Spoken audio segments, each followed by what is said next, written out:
ने उस उम्मत में करार दिया है कि इस उम्मत में 3 विलायतों का इकरार बहुत जरूरी है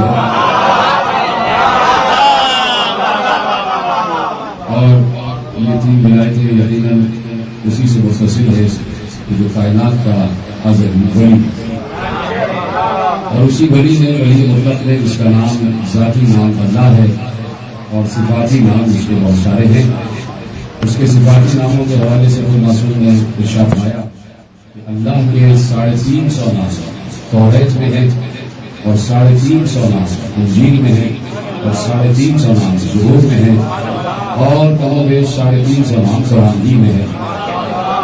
तो अब अगर देखा जाए तो कमोबेश 1400 नाम तो अल्लाह के यही हो गए। तो मैं कम से कम कुरान सिर्फ पढ़ लेने वालों से, चाहे खड़े खड़े पढ़े चाहे बैठे बैठे, कुरान के हाफिजों से, कुरान के कारियों से, कुरान की तफसीर पर अमल करने वालों से और आलम इस्लाम के बहुत सारे मुसलमानों से सिर्फ यही पूछना चाहूँ तो पूछने का हक रखता हूँ कि अगर इल्म कुरान का बहुत दावा है तो कम से कम अल्लाह के 350 नाम भी कुरान से निकाल के दिखाया।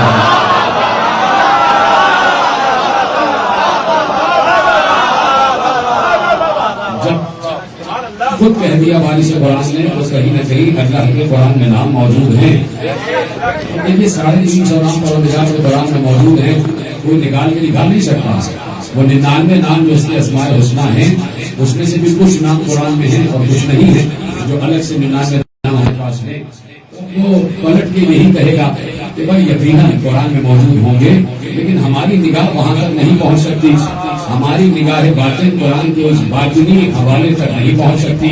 हमारी निगाह ज़ाहिर कुरान के उस बातिन तक नहीं पहुंच सकती। हमारी निगाह खाकी कुरान के उस नूर तक नहीं पहुंच सकती। कोई इनकार नहीं कर सकता। तो यकीनन कुरान में 350 नाम अल्लाह के मौजूद हैं, लेकिन हम वहां तक नहीं पहुंच सकते। 1400 वर्ष से हम भी यही कह रहे हैं कि कुरान में जिक्र अली भी है, जिक्र फातिमा भी है,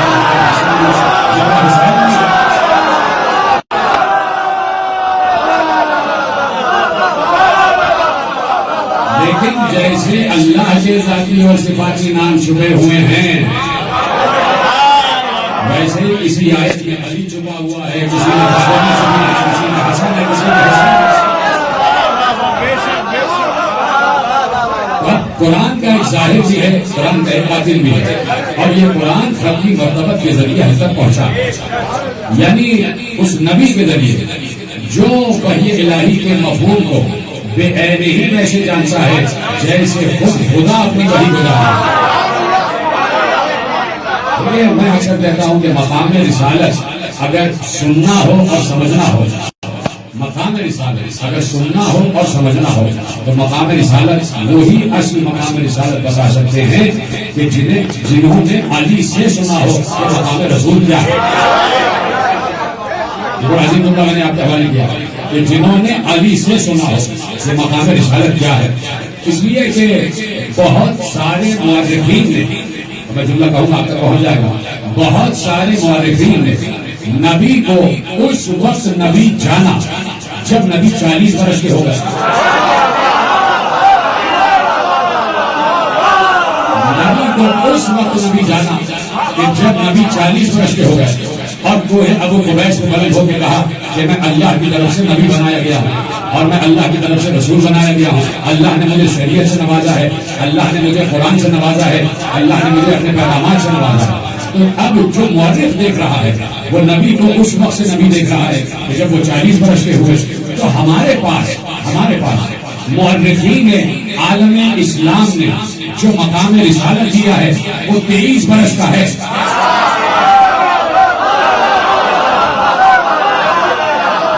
देखिए ना, जब नबी 40 वर्ष के हुए तो उस वक्त नबूवत का ऐलान किया और 63 वर्ष की उम्र में पैगंबर इस दुनिया से पैदा फरमा गए। तो कोई 23 वर्ष का तो नबी हमें मिला ना। और तारीख की किताबों में, सीरत की किताबों में, सवाने की किताबों में जो नबी हमारे पास है वो 23 वर्ष का नबी है। तो आलम इस्लाम कुल 23 वर्ष के नबी को जानता है। अब जिसे जानता है नमाज में से पहचानता भी है या नहीं? अगर देखिए पहचान भी रहे होते तो कम अज कम उसी दौर में अगर पहचान भी रहे होते तो कम अज कम ये तो होता कि नबी पीछे से पुकार रहे थे तो चढ़ते चढ़ते वापस आ जाते।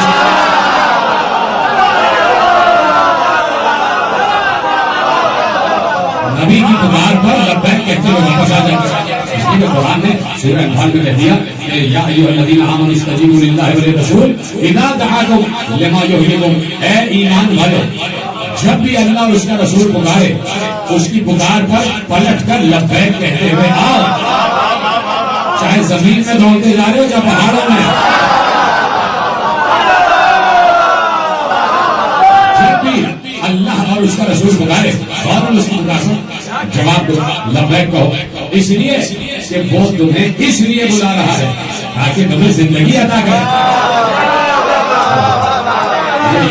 आगे बोलो, सूरह अनफाल की आयत और बड़ी मशहूर मारूफ आयत और निकलना सामने बैठा हुआ है कि अल्लाह कह रहा है कि या अय्युहल्लज़ीना आमनू इस्तजीबू लिल्लाहि व लिर्रसूल इज़ा दआकुम लिमा युहयिकुम, जब भी तुम्हें अल्लाह और उसका रसूल पुकारे तो फौरन उसकी पुकार का जवाब दो, फौरन पलट कर आओ, फौरन लब्बैक कहो।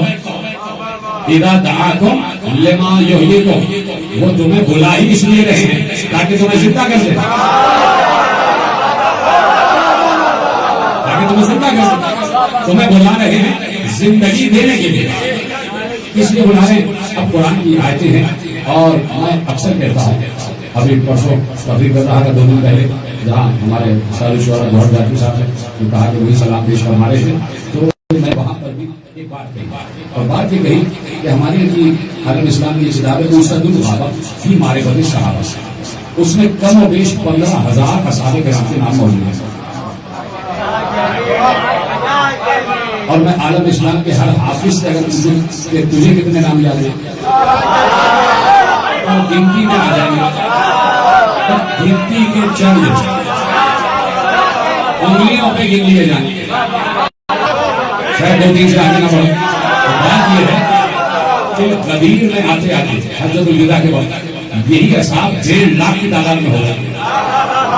तो 1.5 लाख का किस तरह तो हो सकता है। या 15,000 असहाबे किराम में बहुत कम असहाब का तस्करा हो, सारे रसूल पर जान निसार करने वाले, सारे शान रिसालत के पढ़ने। तो जिस तरह मखसूस असहाब का तस्करा होता है, वैसे ही मखसूस कुरानी आए तो कभी मसलन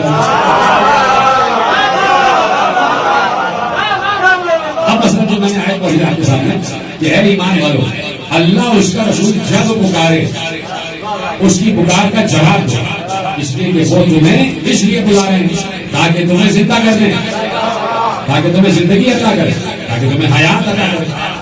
आयत है ना कुरान, क्यों नहीं पढ़ी जाए? इस आयत पर इतना जोर क्यों नहीं?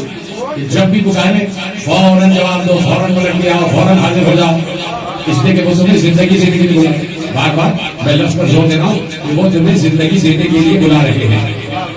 देखिए, एक तरफ है मसलन मौत, एक तरफ है जिंदगी। जो मौत की तरफ जाएगा वो मर जाएगा, जो जिंदगी की तरफ जाएगा वो जी जाएगा। अल्लाह कह रहा है कि हम तुम्हें जिंदगी देने के लिए बुला रहे हैं। अच्छा चलिए मैं फिर पढ़ता हूँ कि मसलन अब ये रात है दिन नहीं, ये रात है दिन नहीं, हर चीज की एक चीज होगी। मौत की जिद है जिंदगी, जिंदगी की जिद है मौत, रात की जिद है दिन, और दिन की जिद है रात। सच की जिद है झूठ, और झूठ की जिद है सच। हक की जिद है बातिल, बातिल की जिद है हक। हर चीज की एक जिद होती है। अब अल्लाह कह रहा है कि मैं तुम्हें बुला रहा हूँ जिंदगी देने की। तो जो अल्लाह रसूल की पुकार पर आ गया वो तो है जिंदा।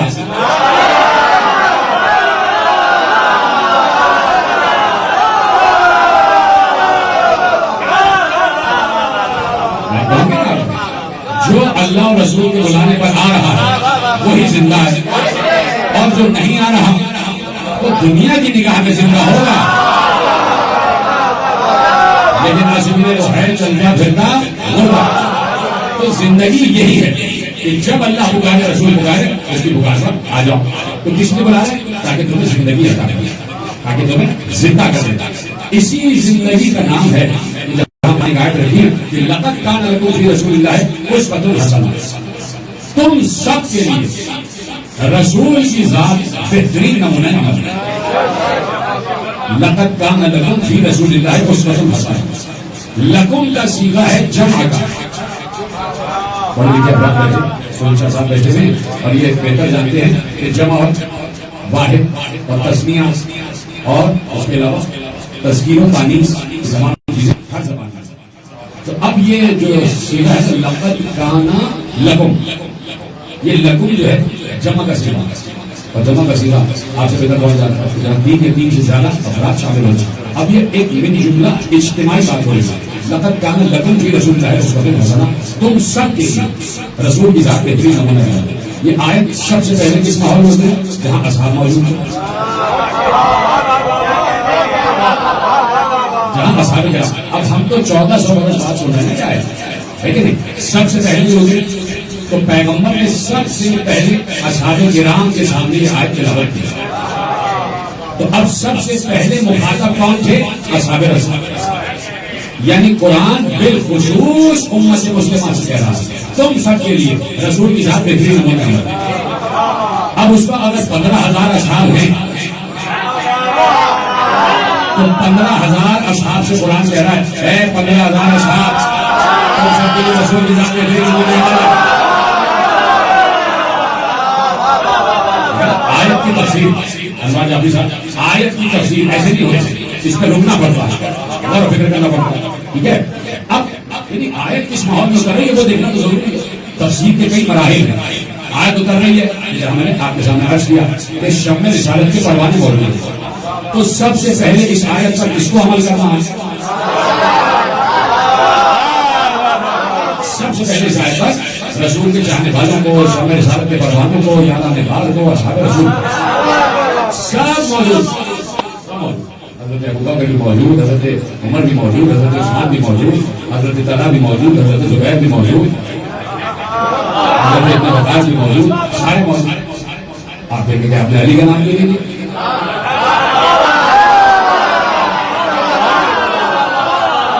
कहेंगे आपने अली का नाम ले लीजिए। तो मैं उस वक्त हज़रत अली का नाम ले लेता कि जब हज़रत अब्दुल्लाह इब्न उमर ने हज़रत अली का नाम लिया। हज़रत अब्दुल्लाह इब्न उमर रज़ियल्लाहु ताला अन्हु से किसी ने कहा कि जरा असहाब की फजीलतें गिनवाएं, किसकी सहाबी की क्या क्या फजीलत है।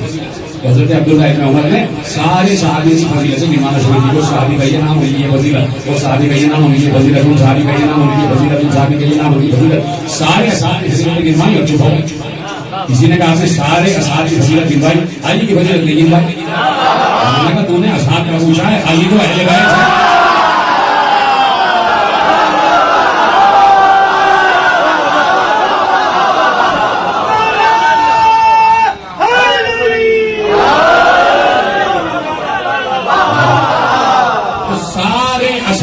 मौजूद है सारे सलवार पढ़ो मोहम्मद वाले मोहम्मद बहुत मुख्तसर सारे असारे ग्राम मौजूद है। तो अब लक़द काना लकुम, लकुम ये ज़मीर जारी है, ये सबसे पहले वहां मौजूद है। तुम सब के लिए पैगंबर की ज़ात बेहतरीन नमूना अमल है। अब यहाँ से दुआ आगे बढ़ रही है और बिल्कुल मुख्तसर अपनी मंजिल में आ जाऊंगा कि सबसे पहले जहां आए उतरी है वहां कौन है वो बता चुका। तो सबसे पहले उन लोगों को देखना है कि रसूल कैसे अमल कर रहे हैं। तो देखिए बात यह है कि लक़द काना लकुम फ़ी रसूलिल्लाहि उस्वतुन हसना, उस्वा हसना, सीरत बेहतरीन, सीरत बेहतरीन सवाल, बेहतरीन नक्शे कदम जो हो सकता है वो रसूल का हो सकता है। यानी मैं किसी मंजिल पर कह रहा था कि साइंस के पढ़े अफराज है तो वो ये बात अच्छी तरह जानते हैं कि दुनिया में आइडियल के मयारात तो हैं कि हर चीज अपने आइडियल पे कहां तक जाती है, लेकिन कोई चीज भी अमली तौर पर आइडियल है नहीं। जो लेबोरेटरीज में काम करते हैं वो भी 99.9% में आते हैं, 100% कोई चीज नहीं। आइडियल कोई चीज है नहीं, मयारात है, स्टैटिस्टिक्स है कि भाई फलानी चीज जो है वो इस मौके पर या इस टेम्परेचर पर आकर जो है वो अपने तमाम का असरात देती है। तो उनके पास मयार है, लेकिन कोई चीज आइडियल तक पहुंची नहीं। 99.9% कहना पड़ता है, 100% कोई चीज नहीं। अल्लाह कह रहा है मेरा नबी 100% है।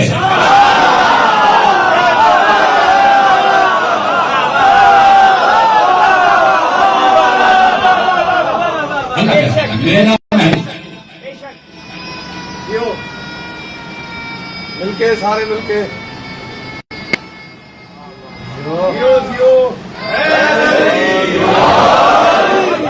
मेरा नबी आइडियल है, आइडियल 100%, कहीं 0.1 की कजी नहीं है। अब इसी 100% को नबी ने बताया। मैंने कहा कि हमारे पास तो 23 बरस वाला नबी पहुंचा है, 23 बरस वाला नबी पहुंचा, 23 बरस का जो नबी जो देखा गया हमारे ने देखा वो हमारे पास पहुंचा है। लेकिन हम क्यों कह रहे हैं कि हमने मकाम रिसालत हम बताते हैं, हम बताते हैं कि असल मकाम रिसालत क्या है। वो इसलिए कह रहे हैं कि हमने मकाम रिसालत सीखा है साहिब अली से, अली से सीखा है मकाम रिसालत, अली से सुना मकाम रिसालत। आप कहेंगे कि आपके भाई अली से क्या सुना है, तो हमने अली से मकाम रिसालत सुना है कि जिस नबी ने ये कहा था और अपने तमाम हजारों की तादाद में असहाबे किराम के सामने मुखातिब करके जिस नबी ने ये कहा कि कुल तो नबी है व आदम बैनल माए व तीन, मैं उस वक्त भी नबी था जब आदम आबो गिल के दरमियान था, जब आदम का खमीर कूदा जा रहा था।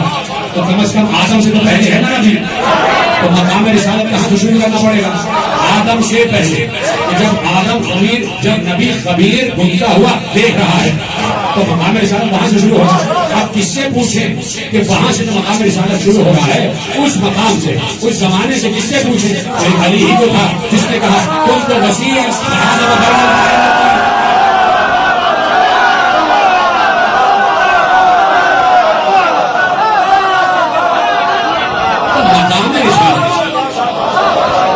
सुना है अली से, इसलिए कि अली उस वक्त भी नबी के वसी थे जब से नबी थे, तो हमारे ना। तो अब वही नबी उसकी जात पैगंबर के लिए अल्लाह कह रहा है कि ये आइडियल है, यानी नेक शुभ से दुरुस्त, सर के बाल भी आइडियल। देखिए मैंने इसमें कहा कि मंजरनामा यह है कि सबसे पहले किनको फॉलो करना रसूल जो सामने है। हमारे पास तो 1400 साल के बाद ये आया, जब हम आए, जब हमने आयत पढ़ी, जब हम दीन इस्लाम से करीब हो गए, जब शरीयत हम पर लागू हुई, जब हम मुकल्लफ हो गए, जब हम बालिग हो गए, तब एक्टिव हो गई शरीयत। वैसे जिंदगी गुजारना जैसे रसूल ने गुजारी थी, है ना। लेकिन जहां यह आयत नाज़िल हो रही है, सामने तमाम अजिल्ला साबिक़ किराम मौजूद हैं, मुक़्तदर साबिक़ किराम मौजूद हैं। तो सबसे पहले उन्हें फॉलो करना, उन्हें देखना है। क्या देखना? रसूल चलते कैसे हैं, यानी रसूल की पूरी जिंदगी, पूरा वजूद आइडियल। यानी अल्लाह ये बताना चाहता है कि तुम नबी जैसे जैसे चल रहे वैसे चलो, यानी नबी की इताअत भी करो और नबी का इत्तिबा भी करो। तो अब उसवा हसना, उसवा हसना का मतलब सिर्फ ये नहीं है कि वो मस्जिद में आके नमाज कैसे पढ़ रहे हैं वैसे पढ़ रहे हैं, वो चल कैसे रहे वैसे चलो, जैसे नबी रुके वैसे रुको, जैसे नबी खाए वैसे खाओ, जैसे नबी पानी पिए वैसे पियो, जैसे नबी घर से बाहर निकले तुम वैसे निकले, जो नबी का कदम घर से बाहर आते हो तुम्हारा कदम भी वही होना चाहिए, जैसे नबी मस्जिद में दाखिल हो वैसे तुम मस्जिद में दाखिल हो, जैसे नबी बाजारों से गुजरे वैसे तुम भी गुजरो, जो खुशबू नबी लगाए वैसे तुम लगाओ, जैसा लिबास नबी पहने वैसा तुम पहनो, जैसी नमाज नबी पढ़े वैसी तुम पढ़ो, जिस वक्त नबी रोजा खोले तुम खोलो, जैसा हज नबी करे वैसा हज करो, जैसी ज़कात नबी दे वैसे तुम दो, जैसे जिहाद नबी करे वैसे तुम जिहाद करो, जैसे बच्चों से वो बात करे वैसे तुम बच्चों से बात करो, जैसे बड़ों से वो बात करता है वैसे तुम बड़ों से बात करो, जैसे असातिज़ा से वो बात करता है वैसे तुम उस्तादों से बात करो, जैसे शागिर्दों से वो मिलते हैं वैसे तुम मिलो, जैसे वो दोस्तों से मिलते हैं वैसे तुम दोस्तों से मिलो, जैसे वो घर वालों से मिलते हैं वैसे तुम घर वालों से मिलो, जैसे वो नवाजों से मिलते हैं वैसे तुम नवाजों से मिलो, जैसे वो दादा से मिलते हैं वैसे तुम दादा से मिलो, जैसे वो बेटी से मिलते हैं वैसे तुम बेटी से मिलो, जैसे वो दामाद से मिलते हैं वैसे तुम दामाद से मिलो, जैसे वो खाए वैसे तुम खाओ, जैसे वो सोए वैसे तुम सो जाओ, जैसे वो करवटें ले वैसे तुम करवटें लो। तो इसका मतलब है कि एक एक जुज़ जिंदगी का रसूल बता के गए। ये जुमला कबूल करने का, जाहिर करने का नहीं है, जैसे आप मुझे बताएं कि बात यही है, एक एक जुज़ जिंदगी रसूल बता के गए, एक एक लम्हा जिंदगी रसूल बता के गए, खाना पीना सोना जागना उठना बैठना मानता मुसाफिहा जिंदगी मुआशरत मईशत सब कुछ नबी बता के गए। यानी यहां तक बता दिया कि बैतुल खला में जाओ तो कौन सा कदम पहले जाओ, और बैतुल खला से बाहर आओ तो कौन सा कदम बाहर आओ। आलम इस्लाम की खिदमत में जुमला है, और अभी जो लोग गुलगुजार हैं उनकी खिदमत में जुमला है। जो नबी बैतुल खला के आदाब तक बता के गया हो, क्या वो ये बता के ना गया होगा कि मेरे बाद कौन होगा?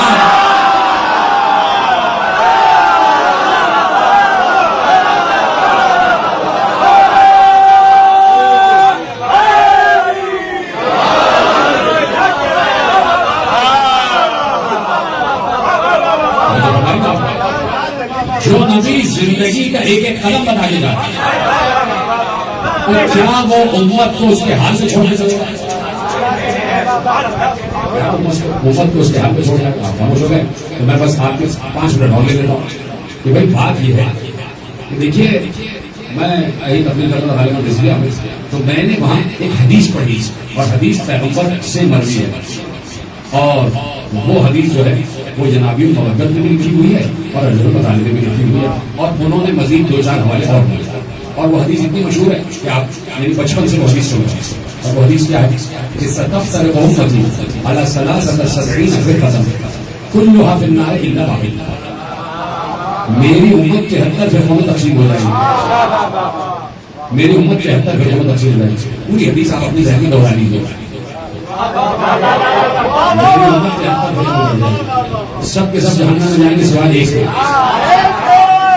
अच्छा, अब पैगंबर ने कहा मेरी उम्मत मेरे बाद 73 फिरकों में तकसीम हो जाएगी। तो क्या मैं पूछना चाहता हूँ आलम इस्लाम से, क्या नबी ऐसा चाहते थे कि उम्मत फिरकों में बढ़ जाए? ये तो सोचना ही कुफर है।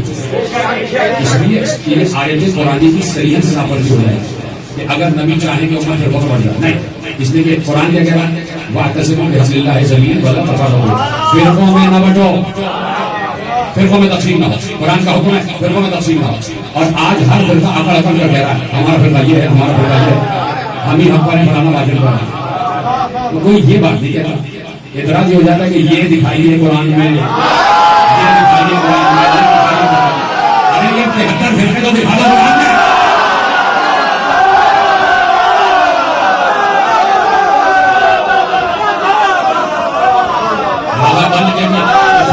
है कहीं और कहीं जाते हैं या जमाने में पनपने की यही बातें हैं। अब कुरान ने फिरका बंदी मना किया। अब दूसरा सवाल, और आप सबके पास सवाल का जवाब मौजूद है। ये बताइए क्या पैगंबर के दौर में फिरके थे?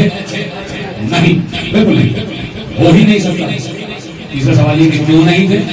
इसलिए खुद रसूल मौजूद, बानिए शरीयत मौजूद है, जिसे पूरी शरीयत याद है वो मौजूद है।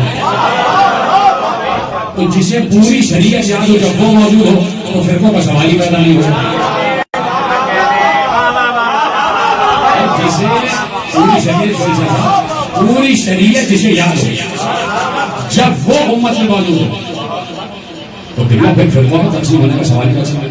फिरकों में तकसीम यही होती है कि भाई किसी के शख्सियात नमाज में इख्तिलाफ है, मुब्तला के नमाज में इख्तिलाफ है, मुब्तला के रोजा में इख्तिलाफ है, रोजे के 10-15 मिनट बाद और पहले में इख्तिलाफ है, ऐसे ऐसे ऐसे और ऐसे में इख्तिलाफ। इख्तिलाफ इन्हीं चीजों पर होता है।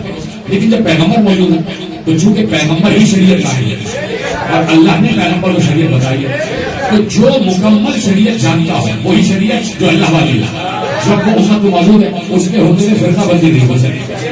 तो पैगंबर मौजूद है, पैगंबर के होते हुए फिरका बंदी हो ही नहीं सकती। किसी को भी कोई मसला होता तो पैगंबर शायद या रसूल अल्लाह ऐसे पढ़ना है, ऐसे पढ़ना है, ऐसे पढ़ना है, 10 मिनट बाद खोलना है, 10 मिनट पहले खड़े खड़े पढ़ना है कुरान या बैठ के।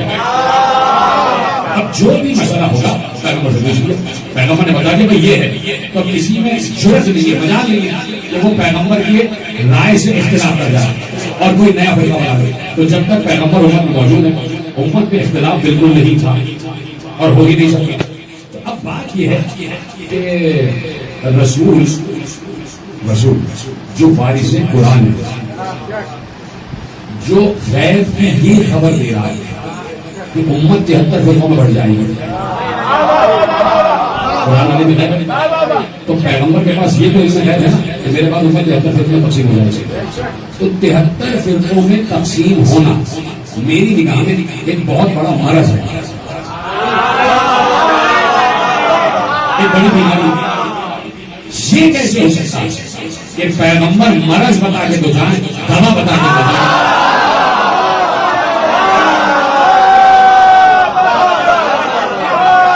ये कैसे हो सकता है कि पैगंबर मरज बता के तो जाए, दवा बता के जाए? तो पैगंबर तबीब असल हकीम है ना भाई। तो अब तबीब असल जो है उसका काम ये है कि मरज बताए तो दवा नहीं बताए। मरज बता दिया तो भाई तुम 73 फिरकों में तकसीम हो जाओ, तो हाथ जोड़ के पूछा जाए या रसूल अल्लाह दवा क्या? तो कहेंगे दवा मैं हूं।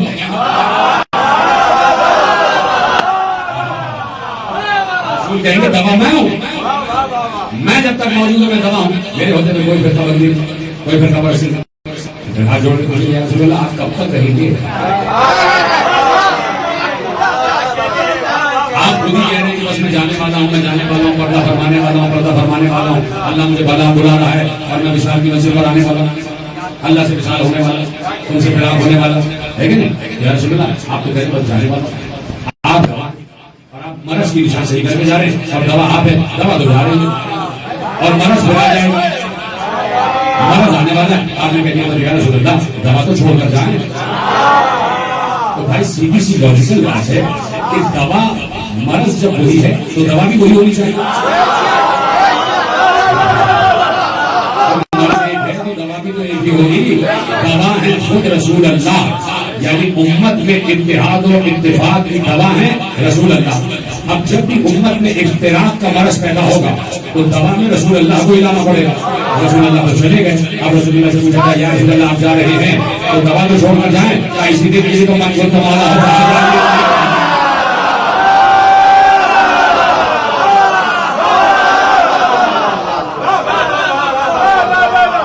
यानी पैगंबर जो कह रहे थे मन कुंतु मौला हो फहादा अली मौला, मैं जिसका मौला हूँ उसका ये अली मौला है।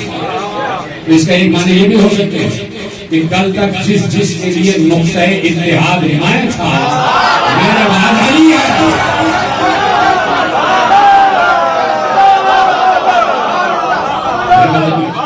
अब कहा कि जैसे वो चले वैसे चलो, जैसे वो अमल करे वैसे करो, जैसे वो बोले वैसे बोलो। अब सबसे बड़ी जिम्मेदारी है जिनके सामने ये आयत नाज़िल है, और इसी के बाद सब हुआ, सबसे पहले वो देखेंगे कि पैगंबर क्या क्या करते थे। और मैं इस बात पर यानी एतमाद से कहने में आप बजाने हो कि असहाब ने कोई काम भी ऐसा नहीं किया कि जो उसका रसूल के खिलाफ कह नहीं सकते। कैसे हो सकता है कि रसूल कोई काम करे और असहाब उसके खिलाफ करें? नहीं हो सकता ना भाई। जैसे रसूल ने दिया वैसे असहाब ने दिया, हो गया। बात ये है कि भाई रसूल ने जो जो काम किए, अब मैं कितने काम गिनवाऊं कि हर वो काम करना असहाब की जिम्मेदारी है जो रसूल ने काम किया। अब रसूल अगर किसी के एहतराम में उठ रहे हैं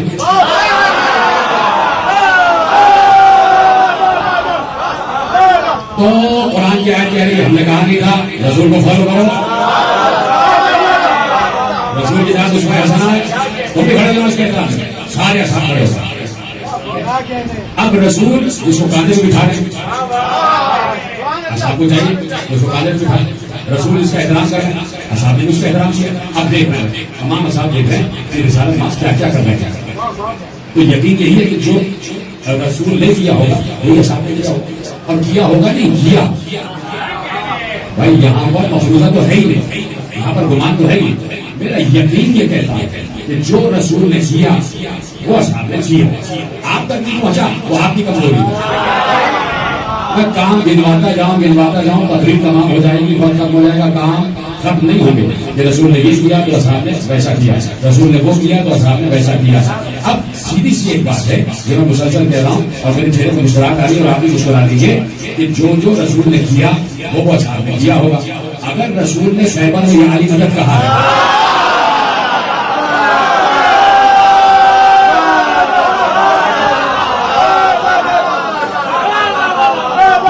आपको दलील देता हूं।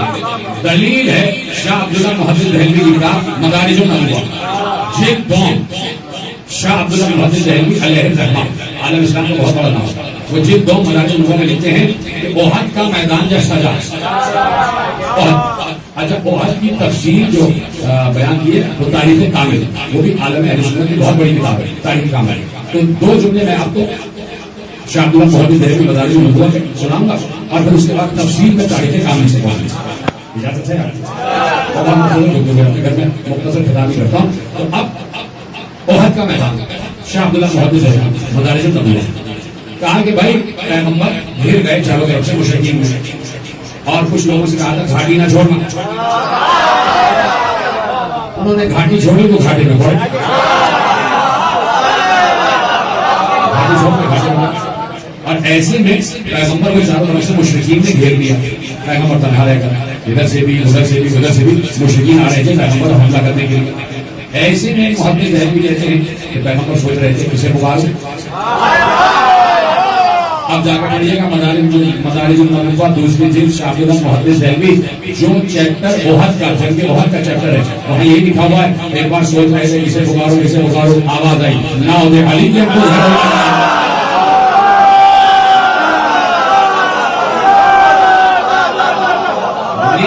दो अली को, निदा दो अली को, जो अजायबात का मजहर है, जो अजायबात का मजहर है। कौन कह रहा है? अल्लाह। ये आवाज अल्लाह की तरफ से है कि निदा दो अली को। अच्छा मैं तो अब तक ये कह रहा हूँ कि भाई जो पैगंबर ने कहा होगा वो असहाब ने माना होगा। यहाँ तो अल्लाह अपने नबी से कह रहा है,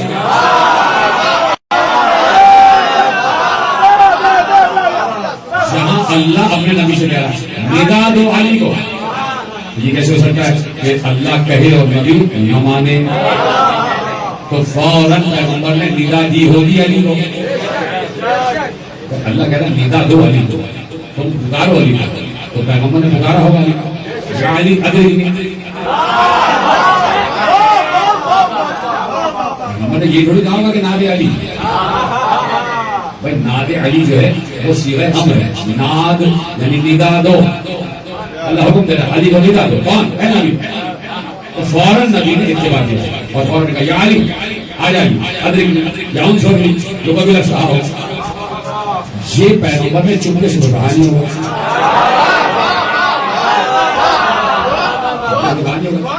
अली कहाँ तो पैगंबर ने निदा दी होगी। तो इसका मतलब है, अब तारीफ कामिल ऐसे जुमले आपके हवाले करता हूँ।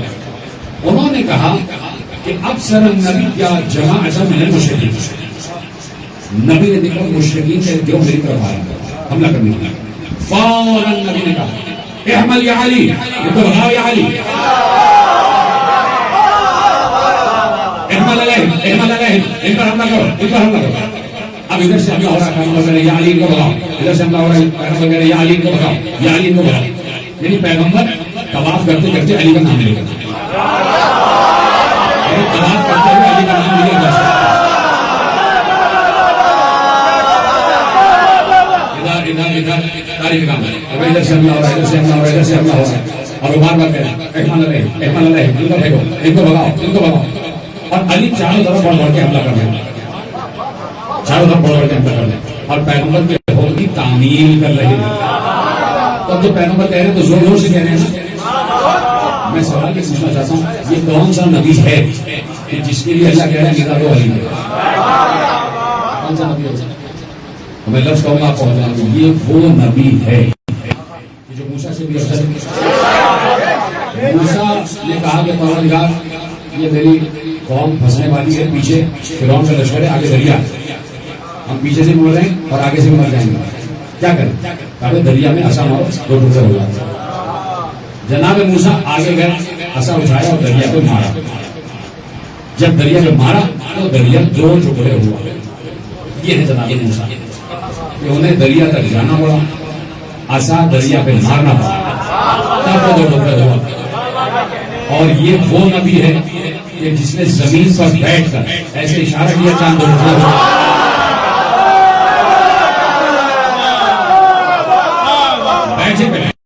चांद तक परवाह भी नहीं की गए और कोई असा जो है चांद पे मारा, बैठे इशारा किया, चांद को बचा। ये नबी वो है जो बैठे बैठे चांद को दो टुकड़े कर देता है, जो चांद को दो टुकड़े कर दे बैठे बैठे इशारे से, वो मुशरिकीन के दो टुकड़े नहीं।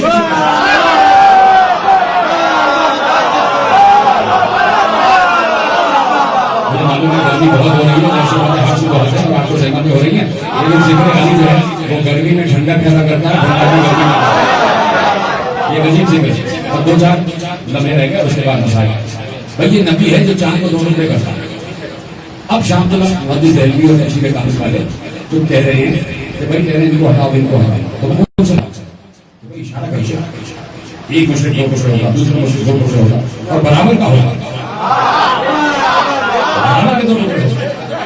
वो नबी जो चांद को दो टुकड़े कर रहा है, वो अपना वो मौजज़ा अपनी मुश्किल में इस्तेमाल नहीं कर रहा, और वो साहिब इख्तियार नबी अपनी मुश्किल में अली को पुकार कर उम्मत के लिए बता रहा है, मैं इतना साहिब इख्तियार होते हुए मुश्किल में अली को पुकारता हूँ, इतना कमजोर होते हुए।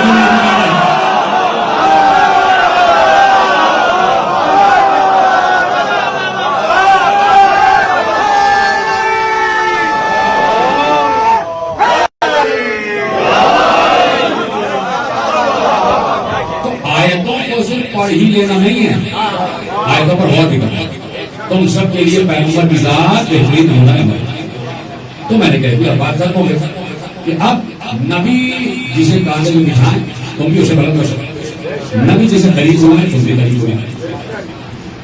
बात दूसरी खुद का खुद आपके ध्यान में आगे बोल दिया, जिसे नबी करीब बुलाए उसे तुम करीब बुलाओ, और जिसे नबी कहे तुम अन्नी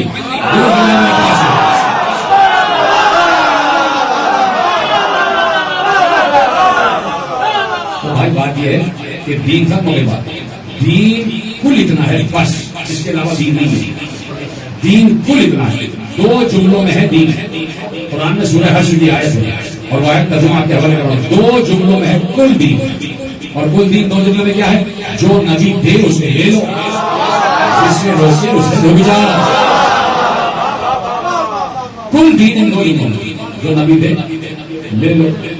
यही 1400 वर्ष से बता रहे जो नबी ने ले लो।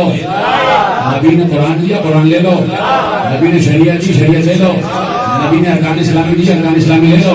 नबी ने नमाज दी, नमाज ले लो। नबी ने रोजा दिया, रोजा ले लो। नबी ने हज दिया, हज ले लो। नबी ने ज़कात दी, ज़कात ले लो। नबी ने जिहाद दिया, जिहाद ले लो। तो जो नबी कुरान दे रहा था, कुरान ले लिया। जो नबी नमाज दे रहा था, नमाज ले ली। जो नबी रोजा दे रहा था, रोजा ले लिया। जो नबी हज दे रहा था, हज ले लिया। जो नबी जिहाद दे रहा था, जिहाद ले लिया।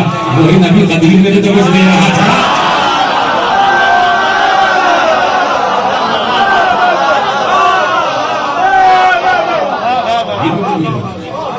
अब जो नबी दे लो, इससे रोके उससे रोके। तो अब हजरत अबू हुरैरा रज़ी अल्लाह अन्हु फरमाते हैं कि एक बार नबी अपने हुजरे से बाहर आए और आहिस्ता आहिस्ता बड़े आहिस्ता आहिस्ता से चलते हुए और अबा को ऐसे बंद किए हुए आए।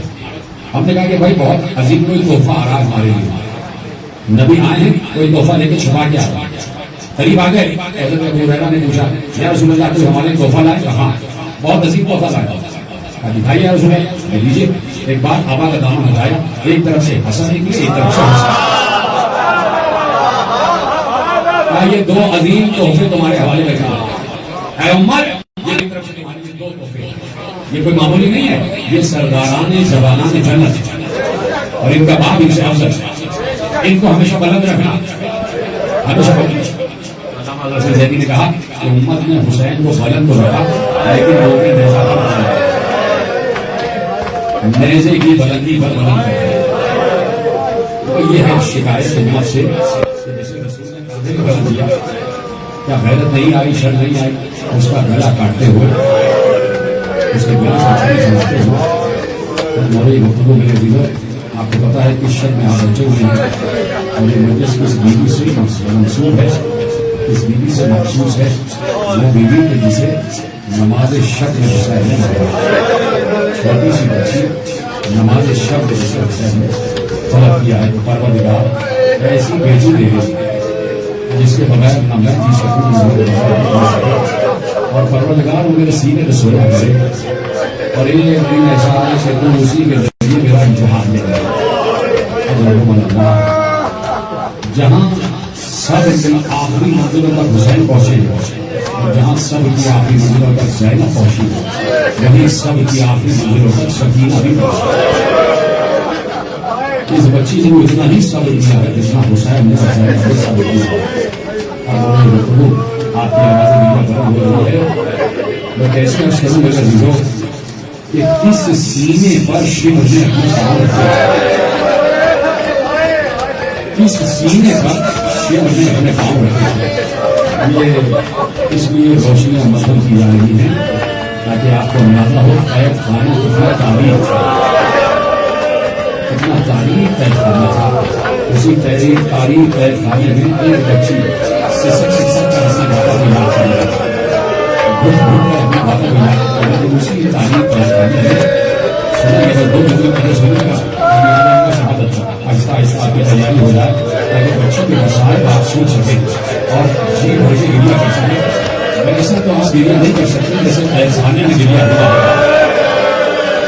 लेकिन कोशिश की जाए तो यकीन ये आवाजें शायद शाम तक पहुंच जाए। कुछ आप जायरीन गए शाम तक उनसे हाथ जोड़ करता है कि मेरी तरफ से दोनों बीवियों को सलाम जरूर करें, मेरी तरफ से दोनों बीवियों की चौबरों की सुविधा जरूर करें।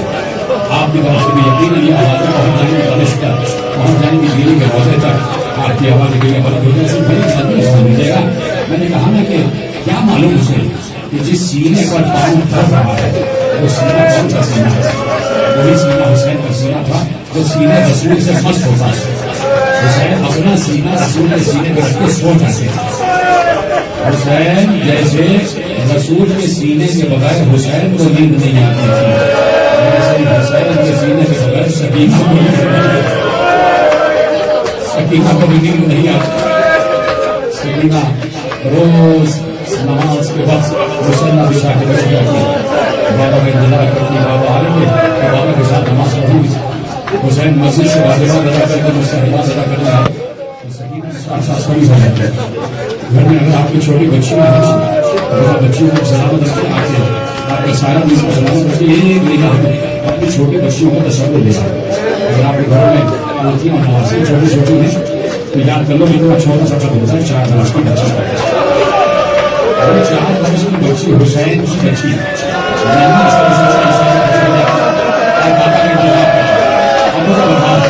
जब हुसैन के साथ बच्ची की रूह में जाती होगी ऐसा दिल हुसैन का खुश होता होगा। बच्ची भी सजदे में जाती होगी हुसैन देख जाएगा। जैसे नमाज खत्म कैसे होंगे तो इख्तियार सकीना को सीने से लगा रफ्तार चूमा करते थे सकीना हुसैन सकीना के रोशा को बस हत्या करते थे। सकीना के माथे पे ब्याह करते थे। सकीना के बालों को सहलाया करते थे। सकीना को सीने में सुलाया करते थे। वो बच्ची असर आशूर भी उसने यही किया। जब हुसैन चले गए तो उसका हासिल किया। आप चुप हो गए क्योंकि हुसैन 3 मरतबा पलट के आए थे वापस मैदान जंग से 3 मरतबा पलट के आए। ये जो आखिरी रुखसत हुई है वो बिल्कुल आखिरी वाली रुखसत है। हुसैन ने 3 मरतबा फैदों से रुखसत हासिल किया। बार बार पलट के आते ही इसलिए थे एक बार सकीना एक बार अपनी लाठी को हाथ देगा एक बार अपनी लाठी को सीने के हाथ से वही लाठी असर आशूर से पहले बाबा का मुसल्ला बिछा के अपना मुसल्ला बिछा के बाबा के इंतजार में रही। बाबा को ना आना था ना आए। एक बार बाहर बहुत शोर बुलंद हो रहा था। तलवारों की आवाजें गूंज रही थी। तलवारों की झनकार गूंज रही थी। इधर से सकीना ने बहुत आहिस्तगी से बड़े अपने घर को मुलायम लहजे में कहा हुई अम्मा इजाजत है मैं खैमे का पर्दा हटा के देखूं मेरे बाबा कैसे मासूमाना लहजे में कहा होगा। ज़ैनब का दिल पसीज गया। ज़ैनब को कलेजे पे छूना चाहिए बेटी अपने बाबा को देखना चाहती है। कभी भी देख लो खैमे का पर्दा हटा के सकीना खड़ी हो गई। बेटी मेरा बाबा कहाँ है मेरा बाबा कहाँ है। बाबा नजर नहीं आ रहा था जिसने कि चारों तरफ से इसके आने घेरा हुआ था। सुनेंगे तुमरा अगर बोलना ना आए तो बस एक मरतबा हाय जरूर कहती हूँ आपको ज्यादा नजर आने वास्ता है। इसलिए अब परिवार पढ़ने जाना उसमें किसी का खामोश रहना बनता नहीं। आपको हाय हुसैन कहना पड़ेगा और सीने में हाथ मारना पड़ेगा। सकीना को बाबा नजर न आया इसलिए ख्वाजा अख्तर ने घेरा हुआ था। सकीना हिम्मत करके फैले से बाहर है।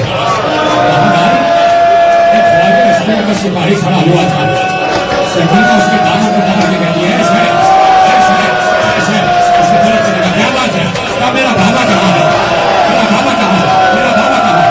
इतने जालिम थे ये यजीद के सिपाही इतने जालिम थे कि इन पर जिंदगी में लानत हो इतने जालिम थे। तुम कौन हो क्या मैं हुसैन की बेटी सकीना मैं हुसैन की बेटी सकीना अपना अच्छा मतलब चाहता तुम्हारा बाबा कहाँ है। उसने तीर को कनाल से जोड़ा और ये तीर जहाँ चला जाए मेरा बाबा वही है। सकीना ने तीर को देखा तीर को वास करता हुआ हुसैन के गले में आ गया। सकीना तीर को पीछे करते हुए बाबा से आगे निकली। सकीना तीर के पीछे आते हुए बाबा की लाश निकली। हुसैन तरफ रहे थे हुसैन का कलेजा फट गया। हुसैन का कलेजा फट गया। हुसैन ने बच्ची को सीने से लगा दिया। बच्ची को सीने से लगा दिया। बच्ची बाबा से लेती रही बाबा मैं मुसल्ले पे आपका इंतजार कर रही हूँ मैं मुसल्ले पे क्या सोना कर रही हूँ बाबा मुसल्ले पे आपका इंतजार कर रही हूँ। बेटी जाओ हुसैन ने कहा बेटी जाओ बेटी घर में जाओ खुदी के पास पहुंचा। सकीना और जोर से निकल गई। शेर आगे बढ़ा और हुसैन बच्ची को हटा बच्ची को हटा। आप हुसैन कहते थे बच्ची के लिए बाबा मैं आपको छोड़कर नहीं जाऊंगा बाबा मुझे भी अपने साथ दीजिए बाबा कहो तुम हो वहीं मैं रहूं बाबा मुझे आपके सीने के बजाय नींद नहीं आती।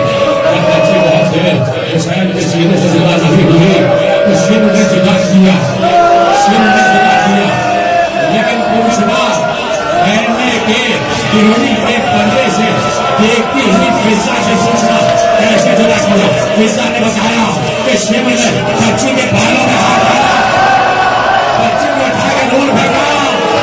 हुसैन ने आवाज दी बहन सकीना का सलाम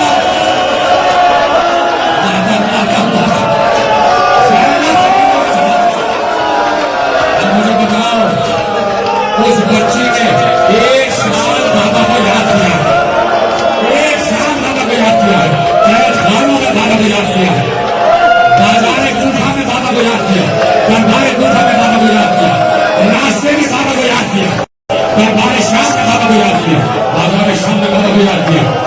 बीच दरबार में बच्ची खड़ी हुई है, बीच दरबार में बच्ची खड़ी है और बच्ची को दरबाने के लिए तख्त से हुसैन के सर को दिखाया गया। यही है तुम्हारा बाबा, यही तुम्हारा बाप। सखी ने कहा यही मेरा बाप है। क्या बहुत बहुत अच्छी सखी से तुम्हारा बाप क्या अपने बाबा से सखी आगे बढ़ी, रुक जा, ऐसा नहीं, अब तो जब जानेंगे हुसैन तुमसे मोहब्बत करता है, वहीं से खड़े खड़े बुला और हुसैन तुम्हारी गोद में आ गया। सकीना ने बंधे हुए हाथों में ऐसे से बंधे नहीं हाथ, ऐसे बचा बाबा मोहब्बत का इम्तिहान दिया जा रहा है, आजा गोद में आ जाओ। तो ये कैसे हो सकता है कि बेटी पुकारे और बाप लाए? हरे दरबार में देखा सरे हुसैन से जुलूस हुई, सर परवास करता हुआ बेटी की गोद में आ गया। कहाँ कहाँ पर सकीना ने याद किया, तड़प तड़प के याद किया, सिसक सिसक के याद किया, घुट घुट कर याद किया। कैद खाने के दरवाजे में बैठ जाती थी, साथ रोशन नाम से परिंदों को जाता हुआ देखती थी। शाम को परिंदे जाते, उसके प्रिय से जाके परिंदे कहाँ जा रहे? सकीना अपने अपने घरों को जा रहे हैं। बच्ची कहती भैया हम अपने घर कब जा रहे हैं? अपने घर कब जाएंगे? मुझे बताओ सज्जाद क्या जवाब है? पुकारती रही, पुकारती रही, ईद आ गई, ईद आ गई। इसी एक साल में 2 ईदें भी तो देखी है, एक ईद उल अज़हा, एक ईद उल फितर, ईद आ गई। दरवाजे पर खड़ी होगी सकीना, मेरे सामने बाजार सजा हुआ है, तमाम अहले शाह अपने अपने बच्चों को लेके आए ईद की खरीदारी करने हैं। पूछा भैया सज्जाद आज कौन सा दिन है? का कलीद है, ये अपने बच्चों को खरीदारी करने के लिए सजा। हमारा भी तो एक घर था, सजा क्या अच्छे दिन थे, सकते हैं ये जुमला लिख रहे हैं। उन्होंने कहा कि सकीना ने कहा भैया क्या अच्छे दिन थे जब मेरा बाबा मुझे सीने से लगाता हुआ, मुझे घर में उठाता हुआ, कभी मस्जिद नबवी में, कभी हमारे घर, और कभी मैं बाबा को ईद उल फितर की नमाज पढ़ता हुआ जाते हुए देखती थी। भैया कभी बाबा आएगा कि हम दोबारा अपने घर में वापस जाएंगे? सजाद सीने से लगा लेते थे। बच्ची का तड़पना बढ़ता गया, बढ़ता गया। बच्ची बाबा को याद करती रही, कभी नवाब ने झपका, कभी ज़ैनब ने झपका, कभी सज्जाद ने झपक सुनाया। एक दिन ऐसा हुआ कि बच्ची ज़ैनब की गोद में सो रही थी। सोते ख्वाब में था कि हुसैन आ गए, हुसैन आए तो सकीना पढ़ के बाबा के गले से निकल गए, बाबा आप कहाँ चले गए? बाबा आप मुझे छोड़ के चले गए? बाबा आप मुझे अपने साथ ले जाते हो? बाबा मुझे आपके बगैर नींद नहीं आती। बाबा मुझे काफिले को दौड़ता है। बाबा जब मैं बच्चों को जाता हुआ देखती हूँ तो मुझे आप याद आ जाते हैं। बाबा जब से आप गए हैं मैं एक रात में चैन से सोई नहीं हूँ। बाबा मैं आपके सीने पे सोती थी, आज मैं पत्थर पर सो रही हूँ, आज मैं जमीन पर सो रही हूँ। एक बार हुसैन ने बच्ची को सीने से लगाया और कहा सकीना तेरी अज़ियत के दिन खत्म होने वाले हैं, बस आज मैं तुझे नहीं मानूंगा। ये कहा सकीना की आंख खुल गई। जैसे आंख खुली सकीना तड़पती उठी, कभी इधर जाती है, कभी उधर जाती है, कभी कैद खाने की दरबार से, कभी कैद खाने की दीवार से। और एक बार ज़ैनब ने पूछा सकीना क्या हुआ? सकीना ने रोते हुए कहा